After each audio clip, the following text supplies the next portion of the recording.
Dobrý večer, priatelia. Co si říkáme, když ráno vstáváme z postele? Ty vole, to už je zase ráno.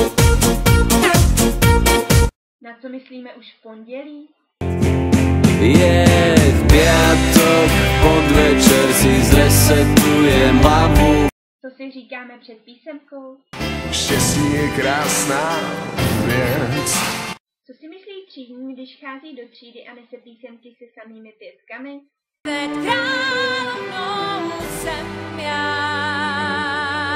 Co si myslí Brinzík, když nedostane jednotku s hvězdičkou?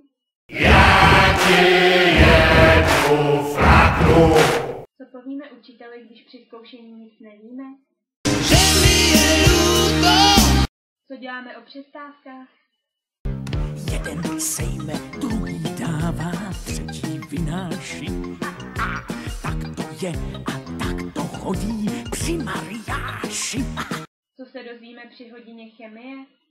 Vyměňte politiky, vyměňte politiky, vyměňte politiky, vyměňte politiky. Co si myslí profesor, když nás volá k tabuli? Poď sem, nech sa s tebou zblížim. Poď sem, ja ti neublížim. Poď sem, ja ťa nezbijem. Co se nám honí hlavou, když nás učitel vytáhne na zkoušení? Za co, pane Bože, za co? Kdy už konečně přestaneme zdrhat ze školy? Je to o hvězdách, je to o hvězdách. Jaký je osud maturantek z biologie, které nemají SBC?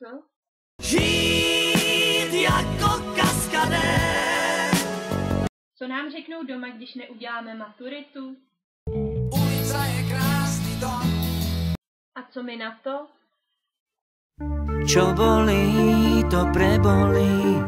Jak si rodiče představují naši budoucnost? Promovaní inženýři, sinus, kosinus, deskriptiva, promovaní inženýři, hlavy študované. A jak vidíme naši budoucnost my?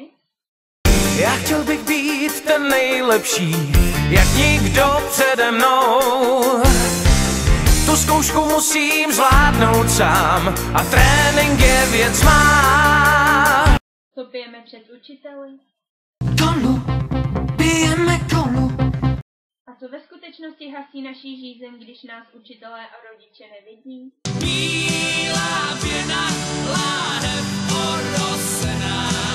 A jak si doopravdy jsme? We are the champions, my friends. Jak se budou cítit děvčata těsně před maturitou? Úplně down, jak na jaře sníh. A jakou odpověď najdou dívky u spolužáků? Ver, že za to může len jediná věc a to je zanedbaný sen.